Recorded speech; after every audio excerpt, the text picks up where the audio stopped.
itu era informasi digital tadi sudah disinggung, terjadi penggabungan media itu yang teks, audio, video, grafik itu jadi satu sekarang. Ya, itu sudah jadi satu ya, di berupa program atau software yang bisa kita gunakan. Nah, besok itu sudah muncul yang namanya mobile learning. Ya. Sekarang sudah ada mobile banking, nanti ada mobile learning. Mobile banking tadi saya singgung di depan, kita mau transfer, kita mau transaksi, bayar itu tidak harus ke kantor. Sekarang dari rumah pun sambil tiduran kita bisa mentransfer uang kita dalam jumlah berapapun kepada siapa yang dituju. Tidak perlu ke bank lagi. Kecuali kalau jumlah tertentu ya Pak ya. Ada keterbatasan yang pakai mobile jumlah uangnya. Nah sekarang yang berpikir kognitif sekarang. Berpikir kognitif, kalau kognitif kita kalau di sekolah itu kan ada kognitif, ada afektif, ada psikomotor ya Bu ya. Yang ini di tema ini kognitif. Kalau kognitif itu bicaranya di tingkat pengetahuan ya, otak kita yang kerja. Ya. Kalau afektif itu sikap ya, perilaku tadi, karakter termasuk di sikap ya. Kemudian psikomotor itu yang berupa keterampilan. Oke. Kalau yang berupa sikap dan psikomotor nanti panjenengan bisa mengembangkan sendiri, tapi di tema seminar kita ini dikaitkan dengan kognitif. Kognitif itu pengetahuan. Jadi dengan menggunakan media pembelajaran itu bisa meningkatkan kognitif siswa. Apakah ada buktinya Pak? Ya ada. Jadi hasil penelitian itu betul bahwa dengan menggunakan media pembelajaran itu bisa meningkatkan kognitif siswa, kemampuan kognitif siswa.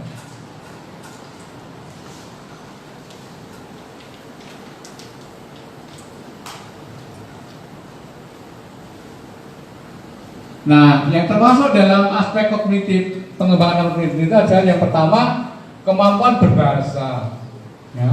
Kemampuan mengingat, kemampuan untuk menalar, berpikir logis, kemudian kemampuan pilihan atau spasial vektor, pilihan ruang ya, kemudian kemampuan bilangan, numerical, kemampuan menggunakan kata-kata, kemampuan mengamati dengan cepat.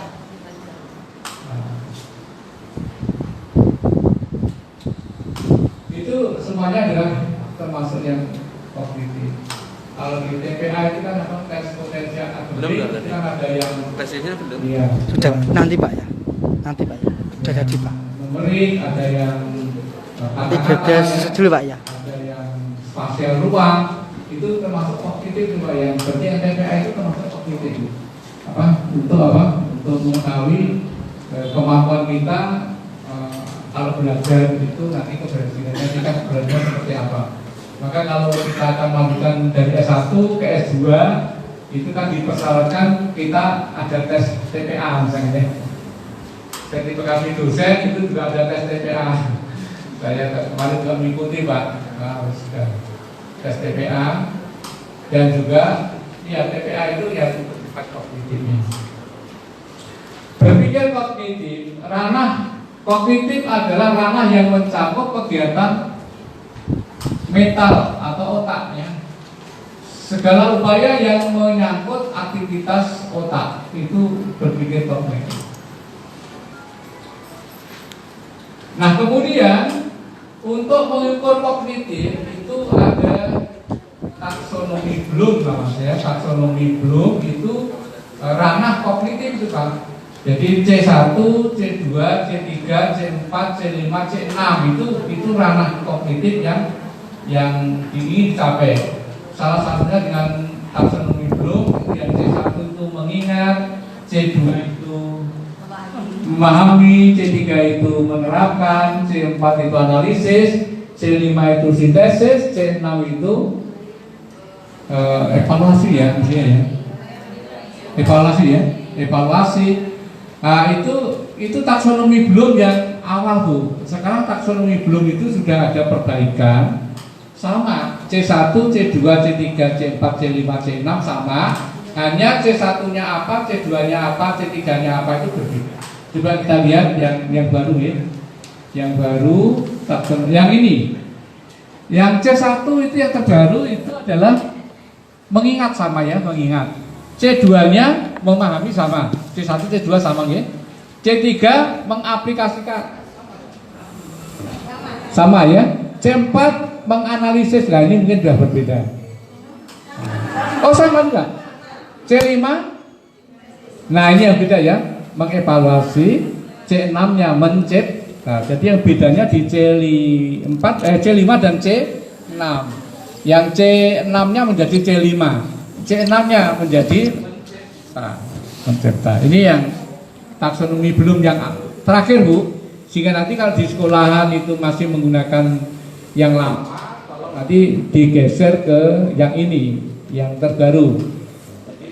C1, C2, C3, C4 sama.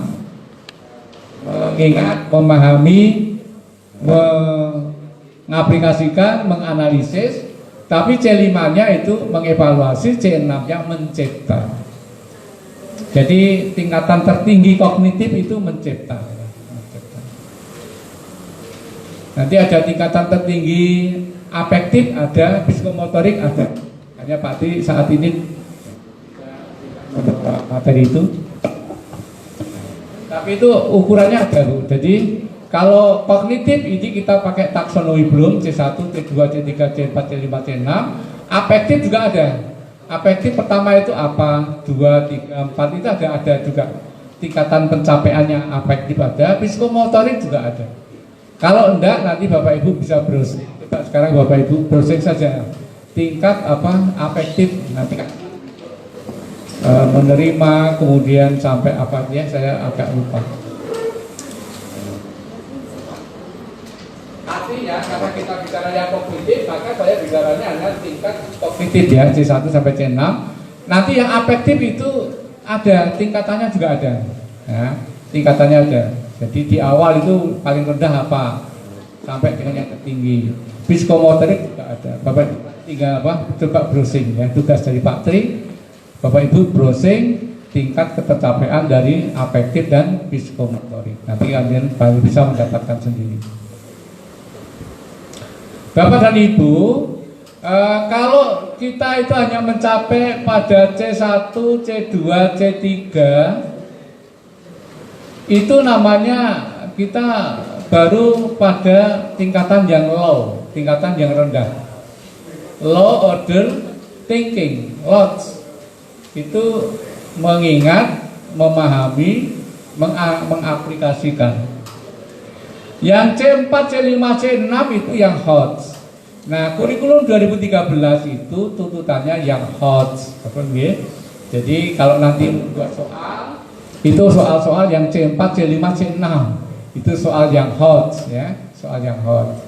Jadi jangan C1 semua nanti low itu ya. Atau C1, C2, C3 itu masih low. Yang dikatakan hot itu yang baru C4, C5 dan C6. Nah nanti soal-soal panjenengan itu harus mengarahnya ke C4, C5 dan C6.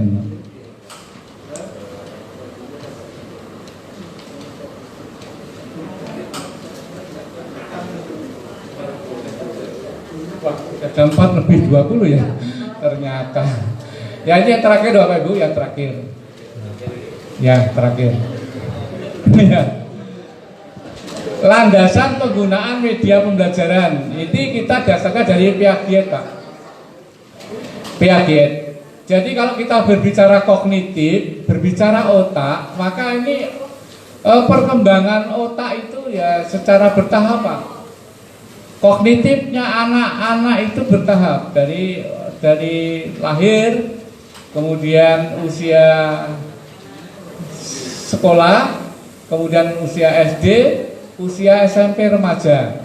Itu ada tingkatan, ada 4 tingkatan di sini, ya. Ada 1, 2, 3, 4, ada 4 tingkatan ini. Yang pertama itu adalah fase sensori motor namanya, Pak. Ini sejak bayi lahir. Nah, Piaget meneliti bayi lahir itu umur sekian bulan dia harus bisa apa? Umur sekian bulan dia harus bisa apa? Umur sekian bulan harus bisa apa? Itu sudah ada apa deskripsinya di situ. Nah, nanti kalau tidak mencapai pada tahapan umur itu, yang harusnya bisa ini kok belum bisa ini, nah itu nanti bisa diklasifikasikan apa kognitifnya itu bermasalah. Ya. Kemudian yang berikutnya ini nanti baca sendiri Pak ini. Yang kedua tahap praoperasional atau balita dan usia dini, PAUD, ya balita PAUD. Itu namanya tahap pra-operasional. Ini anaknya, ini harus bisa apa? Ya ini juga ini. Ada di situ deskripsinya, tinggal baca aja. Yang ketiga tahap operasional konkret itu di SD, tingkat SD itu nanti ini. Bapak Ibu nanti lihat yang guru-guru SD, anak di SD itu harus bisanya apa? Ini. Anak-anak untuk sekolah yang lebih muda 6 hingga 12 tahun harus berada pada tahap operasi konkret.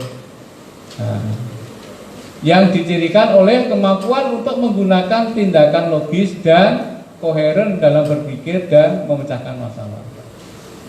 Mereka memahami konsep keabadian dan nah seterusnya nanti Bapak Ibu bisa bacanya. Nah nanti kalau misalkan kurang dari itu, anak harus bisa mencapai ini, kok anak belum, nah itu termasuk yang berkebutuhan khusus. Atau yang apa orang mengatakan ya idiot apa ya dia. Nah kasaran itu, tapi istilah yang halus itu adalah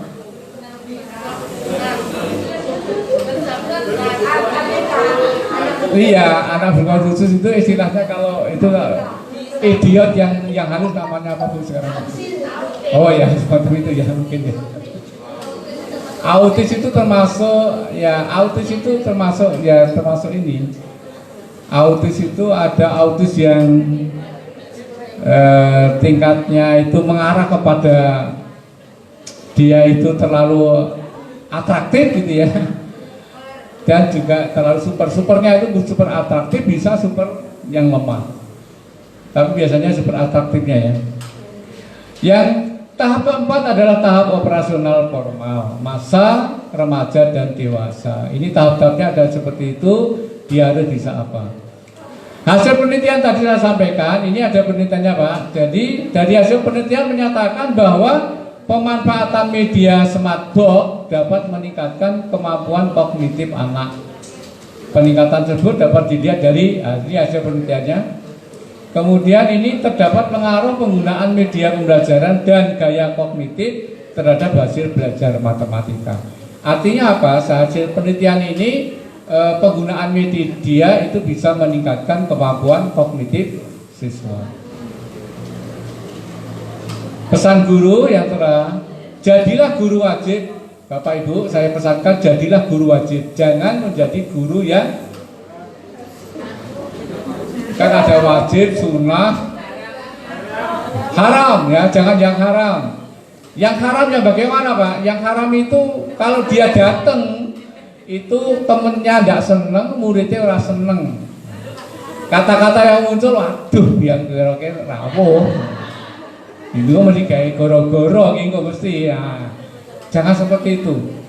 Jadi guru wajib yang bagaimana? Guru wajib itu kalau dia datang itu teman-temannya seneng, ya, anak-anaknya seneng. Senengnya mungkin karena dia ramah, dia bagus pergaulannya, gitu ya. Sering bawa oleh-oleh, misalkan gitu ya. Jadi kalau dia tidak datang itu, waduh, sing biayanya, sing biasanya gawe guyu ora enek iki, sing gawe nyeneng-nyenengke ora enek, ustadze ora teko, misalkan gitu yang bukan guru agama ya, misalkan yang sok-sok ceramah ngandan-ngandani gitu, ora rawuh iki. Atau yang suka memberi itu, waduh ini Bu guru ini rawuh berarti oleh-oleh ini macet iki. Misalnya seperti itu. Pokoknya yang baik-baik lah. Anaknya seneng, temennya seneng, itu aja. Panjenengan di situ. Nek ora rawuh jenengan dirasani apik. Aduh itu ora rawuh ya. Rapati gayen ki sekolahane. Kemudian jadilah guru yang sejati. Nah, guru sejati itu yang bagaimana? Yang mengajarnya ikhlas karena Allah. Ya. Pak Tri ini saya niatkan saya ke perguruan tinggi itu tidak mencari uang. Saya memang berniat untuk mengamalkan ilmu saya. Sehingga hasil saya yang saya terima di WAD sekarang ini dengan kepala sekolah itu podo, Pak. Pak Tri untuk pensiunan, untuk gaji kaprodi, untuk gaji golongan 3C, untuk tunjangan dokter tak lumpuk nih. Kalau hasilku kepala sekolah podo. Nah, ini Allah mengabulkan berarti pancen Pak Tri yang Yogyo itu ora golek duit tapi mengamalkan ilmu sehingga duitnya ya podo pada waktu di Solo. Terus belajar menambah ilmu, belajar terus Pak, tidak ada henti-hentinya.